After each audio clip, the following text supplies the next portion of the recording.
Hello friends, Magenta Otter is back in the kitchen again with a brand new series I'm calling Britain at Home, where I attempt to make some of my favorite British foods here at home in Texas. This is my first time attempting to make these things, so let's see if I succeed or fail. Today's recipe is for clotted cream, and I will be making it in an Instant Pot.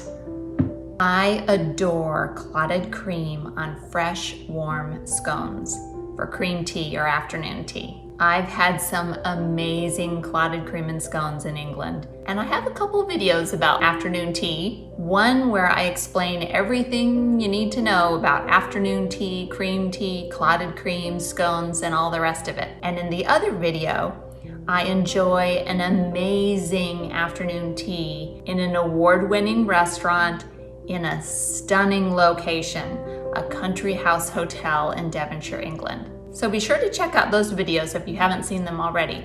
But right now, let's make some clotted cream. All you need for this recipe is the Instant Pot and a quart of heavy whipping cream.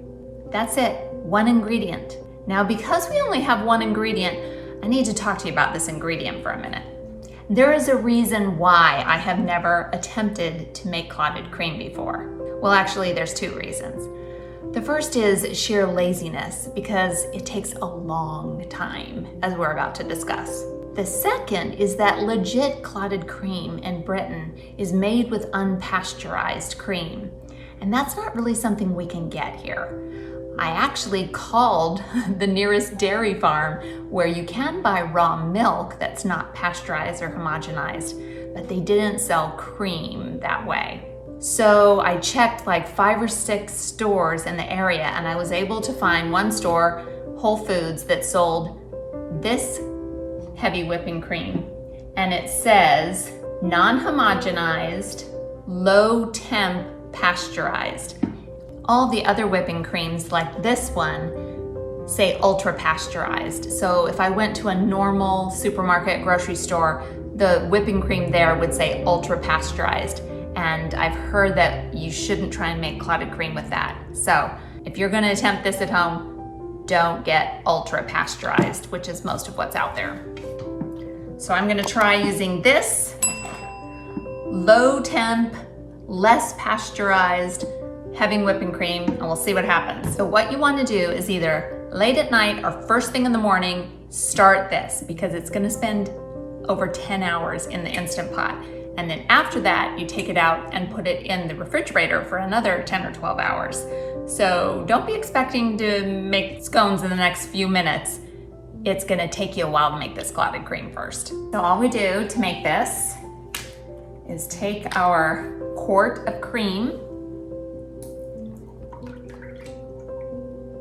pour it into the Instant Pot.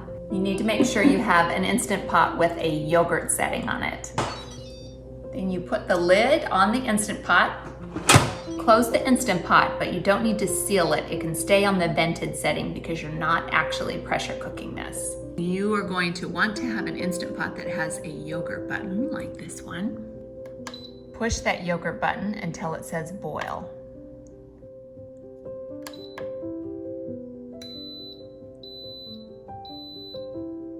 That says it's getting started. You leave it to sit until it reaches the boil stage.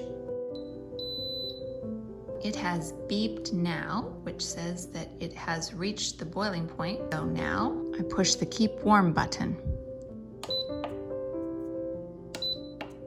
So it's set for 10 hours, and we're gonna leave it to sit and check back in the morning. It's the next morning, and the Instant Pot is still counting up to 10 hours. We're 6 minutes away from our 10 hours being done.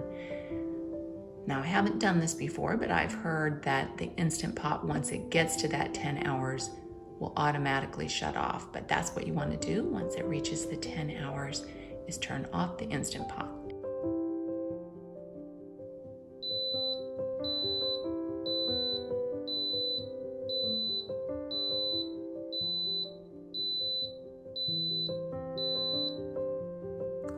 The 10 hours have been reached, and it's beeping a bunch of times to let you know that it is turning off. So I'm gonna open up the lid and see what it looks like.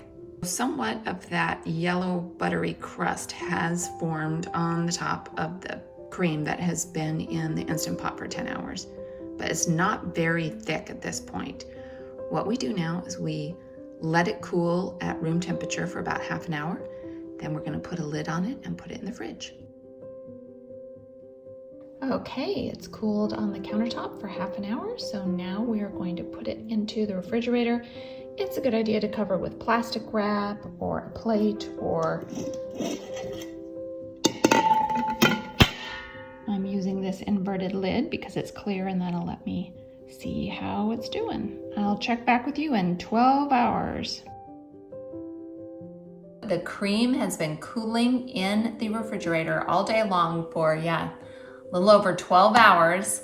So I'm now going to take it out of the refrigerator and we're going to see if it's clotted cream or if it's just runny cold cream. I'm nervous. Okay, here goes nothing. It does have that buttery, crusty layer on top, but I'm just worried that it's just too thin of a crust and it hasn't really thickened up. I'm gonna take a slotted spoon, actually. Some of the recipes talked about using a spatula, but I think a slotted spoon might be best to kind of get that thick layer off and leave the runnier layer below it in the pan. All right, I have a bad feeling about this. So, oh, this part is thick around the edges. Oh, but look how much watery layer there is. I just feel like there's too much watery layer. So I'm gonna try and use this spoon. Actually, I'll use both to grab this layer and follow over.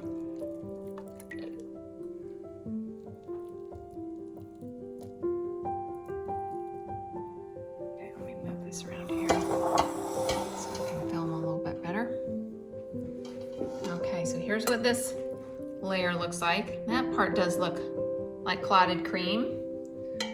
Gotta just fish the rest of it out of here. And look, there's a lot of liquid still left in here. I'm just gonna scrape this last bit of the clotted cream out. And then I'm going to stir this up. The recipes say that you can put some of that runny, milky layer back in if you want it a creamier texture, but I want it to be thick. So I'm not going to put any of the runny stuff in. So I'm just going to continue stirring this a little bit and then put it back in the refrigerator for tomorrow when I attempt making scones. This is really thick. I stirred it up, added a little bit of the liquid layer from the bottom of the Instant Pot into it, and I think I have clotted cream. Look at this. I'm actually gonna get a little teaspoon and taste it. Even better, I got a wee little egg spoon. If you haven't seen our egg spoon and toast soldier video, you gotta watch that. Here's a tiny little taste of the clotted cream. Taste clotted, taste creamy. This clotted cream is really, really thick and kind of hard and more dry than I'd like. So what I'm gonna do is a little experiment. This has been sitting in the refrigerator overnight. I'm gonna take some of this out, add some of the leftover runny cream that was left, and try mixing it a bit just to see if I can get it a bit softer and fluffier without turning it into butter. So I've taken some of the really thick clotted cream. I'm gonna pour in a little bit of that runny cream. I'm gonna try mixing it up. Yep, this did the trick. The crusty top layer from the clotted cream process had left little chunks in the finished product. So if this happens to you and your clotted cream is lumpy, take a hand mixer and some of the runny cream and mix it up for a few seconds. It really helps give the final clotted cream the smooth and creamy yet thick consistency we know and love. Be sure to check out the next video because tomorrow I'm making scones to go with this clotted cream. Thanks so much for watching. Do something good in the world today.